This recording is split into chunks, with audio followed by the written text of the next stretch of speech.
नमस्कार सभी भाइयों बहनों को। मैं दीपक गौड़ आपके सामने और आज मैं बताने वाला हूँ कि मैक्स हॉस्पिटल के प्राइवेट वार्ड कैसे होते हैं। सबसे पहले आप देखिए इसका नज़ारा रूम का। ये तकरीबन कितना बड़ा रूम है। ये काफ़ी बड़ा रूम है। एक नॉर्मल होटल से भी जो कमरे होते हैं उनसे काफ़ी बड़ा है ये रूम। और इस रूम के अंदर सबसे अच्छी बात है जो मैं सबसे पहले आपको दिखाऊँगा, ये इतनी शानदार बड़ी बिग विंडो है जिसके बाहर पेशेंट यहाँ बैठ सकते हैं। चेयर मिलता है आपको यहाँ पे, देखिए चेयर है, एक टेबल मिल जाता है आपको और एक सोफ़ा मिल जाता है। सोफ़े में ही मैं सोता हूँ। देखिए इतनी बड़ी विंडो, देखिए विंडो का साइज़ मेरे साइज़ से कई गुना बड़ा है। और इसका फ़ायदा ये है कि पेशेंट बाहर मसूरी के नज़ारे देख सकता है। तो देखिए आप, सामने सूरज निकल रहा है और यहाँ पे मसूरी दिखाई दे रहा है सामने, तो अच्छी हरियाली दिखाई देती है। तो थोड़ा बहुत तो पेशेंट का मन थोड़ा सा शांत हो जाएगा, क्योंकि दवाइयाँ प्रॉब्लम्स उसके बीच में बाहर के नज़ारे थोड़ी सी उनको खुश कर सकते हैं। और हॉस्पिटलों के अंदर मैंने देखा है विंडो के बाहर कुछ दिखाई नहीं देता है। विंडो होती नहीं है, एसी से बंद रहते हैं, लेकिन इसमें हर कमरे में एक विंडो ज़रूर दी हुई है, चाहे कैसा भी वार्ड हो। तो थोड़ा सा बाहर देख सकते हैं आप, लोगों को आते जाते देख सकते हैं। तो पेशेंट की जो साइकोलॉजी है उस पर असर पड़ता है। और इधर देखिए आप, वो मैक्स का लोगो है जो सामने दिखाई दे रहा है। और वो देखिए आप, वो दिख रहा है लोगो आपको सामने। और यहाँ पे देखिए आप चहल पहल देख सकते हैं, लोग आ रहे हैं जा रहे हैं। और वो देखिए आप, लोग आ रहे हैं स्कूटी से और वहाँ चल रहे हैं लोग। और अब सबसे पहले दिखाता हूँ क्या मिलता है। तो इस कमरे में आपको ये देखिए एक इस तरह का एक आपको सोफ़ा मिल जाता है जिसमें पेशेंट के साथ आया हुआ व्यक्ति सो सकता है, अटेंडेंट सो सकता है।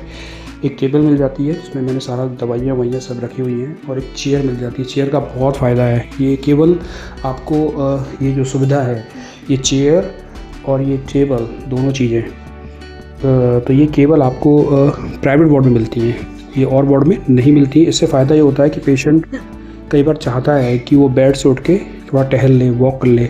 जब वो थक जाता है तो वो यहाँ पे आके बैठ सकता है चेयर पे और अपने बाहर के नज़ारे देख सकता है। और ये एक और बात अच्छी है कि विंडो की वजह से यहाँ पे धूप आती है, तो वो भी पेशेंट ले सकता है। तो ये थोड़ा सा यहाँ पे फ़ायदा है। ये सबसे मतलब देखने को तो चेयर आपको देखो तो कोई इतना बड़ा एडवांटेज नहीं है। आप कहेंगे चेयर क्या है, चेयर तो हर घर में होती है, लेकिन हॉस्पिटल के अंदर एक एक चीज़ का बड़ा रोल यहाँ पे होता है। तो देखो मेरी मॉम नाश्ता कर रही है।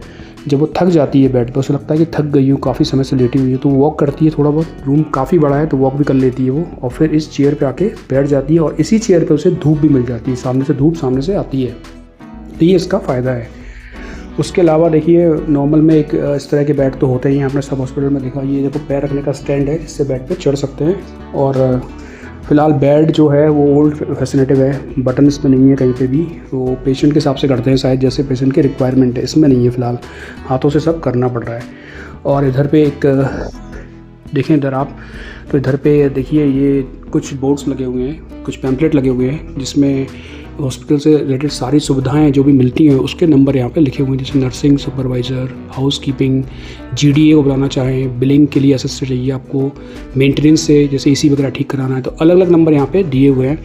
और एक चीज़ उन्होंने साफ साफ लिख दिया है, अपने बिल से संबंधित किसी भी जानकारी के दूसरे फ्लोर पर जाके संपर्क करें। एक नंबर यहाँ पे दे रखा है उन्होंने। और 9 से 6 बजे तक बिलिंग यहाँ पे होता है, उसके बाद बिलिंग नहीं होता है। और साफ साफ लिखा है कि अगर आप, ये 30 में लिखा है कि अगर आप अतिरिक्त पैसा नहीं देना चाहते हैं तो तुरंत 15 मिनट के अंदर अपना रूम खाली कर दें। बाकी कुछ सेफ्टी के बारे में दिया गया है। ये बहुत सारे बोर्ड्स आपको हॉस्पिटल मिल जाते हैं, मैंने चार्जर के काम में लगा रखा है। बाकी एक और चीज़ यहाँ पे मिलती है, ये मुझे बहुत पसंद है। अगर आपको इस तरह का एक पेशेंट के लिए मिलता है यहाँ पे, अगर पेशेंट बेड पे है, चल नहीं पा रहा है तो, और उसके साथ कुछ है नहीं इस खास तौर से, तो ये दबा के वो नर्स को बुला सकता है और जीडीओ को बुला सकता है, किसी भी तरह की हेल्प ले सकता है। उसके अलावा एक यहाँ पे देखिए, मैं और आपको दिखाता हूँ ये प्राइवेट रूम कैसे दिखते हैं। यहाँ पे एक अलमारी मिल जाती है जिसमें छोटा मोटा सामान आप रख सकते हैं। मैंने तो दवाइयाँ रखी हुई हैं, जो इंपॉर्टेंट दवाइयाँ, कप वगैरह ये सब मैंने रखा हुआ है। एक किट मिलती है इस तरह की, जैसे आप अंदर एंट्रेंस करते हैं। ये आपकी टूथपेस्ट किट है। इसमें एक साबुन मिलता है, एक टूथपेस्ट मिलता है, ब्रश मिलता है पेशेंट के लिए। और एक अलमारी है, इसको मैं दिखा देता हूँ, ये खुल नहीं रही है, जगह इसमें कम है। एक अलमारी है, इसमें आप अपना सामान वगैरह रख सकते हैं, ये भी हमको मिल जाता है।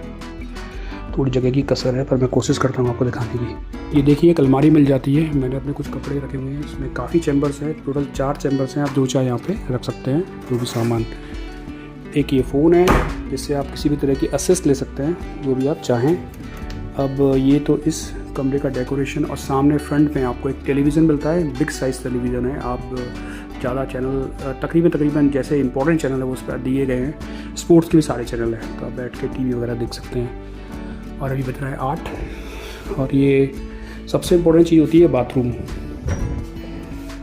ये देखिए, इसमें ऑटोमेटिक लाइट जलती है, दरवाज़ा खोलते हैं तो बाथरूम काफ़ी नीट एंड क्लीन रहता है। यहाँ पे हर 2 घंटे में यहाँ पे सफाई होती है, उसके बारे में कुछ नहीं बोलूँगा यहाँ पे। और ये देखिए आप, काफ़ी क्लीन है, हर 2-2.5 घंटे में साफ़ होता रहता है, कोई ऐसी प्रॉब्लम नहीं होती है। आप कॉल करके कुछ भी मंगा सकते हैं, जो ज़रूरत का सामान है, जैसे साबुन चाहिए या फिर हैंड वॉश चाहिए तो वो ला के दे देते हैं तुरंत। तो ये सब यहाँ पे है। ये दिखाया मैंने आपको रूम का नज़ारा।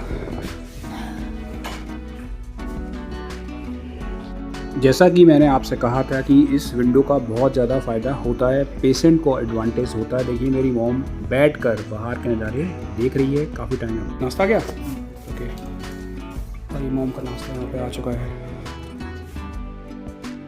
के नाश्ते में ये शायद दलिया है, और ये शायद सूजी का कोई आइटम है, उपमा टाइप का ऐसे कुछ होगा, राइट। और ये एक थैली हमेशा मिलती है। अच्छा, इस थैली में उन्होंने क्या दे रखे हैं, शुगर पाउच हैं 3 और मिल्क पाउडर है, लेकिन उन्होंने टी नहीं दी है भाई। ये क्या किया है? तो दिया है पर चाय तो दी नहीं है। इसमें शायद उनका दूध होगा, मॉर्निंग में चाय आ गई थी, उन्होंने दी नहीं है। इसमें दूध है, तो ये सब आइटम उन्हें मिल गया है। और ये शुगर का ये डेयरी मिल्क का प्रोडक्ट क्यों दिया, सब में चाय ही नहीं है, लिटिल कन्फ्यूज़। ठीक है, मॉम को खिला देते हैं, नाश्ता कराते हैं मॉम को। हमने नाश्ता करना शुरू कर दिया है। देखिए, उन्हें दूध के सारे आइटम पसंद है, इसलिए मैं दूध अलग से मंगवाता हूँ कि उन्हें दूध हर समय मिलना चाहिए। 2 टाइम उन्हें दूध मिल जाता है। और तकरीबन मैंने देखा है कितनी भी तबीयत ख़राब हो उनकी, कितनी भी, जब वॉमिटिंग आए कुछ हैं, दूध पीना मेरी माँ कभी नहीं छोड़ती है। तो ये उनमें अच्छी बात है कि दूध पीती हैं वो, तो उनके शरीर में थोड़ा बहुत तो खाना जाता ही रहता है। That is good for us. और नाश्ता मॉम का रेडी है।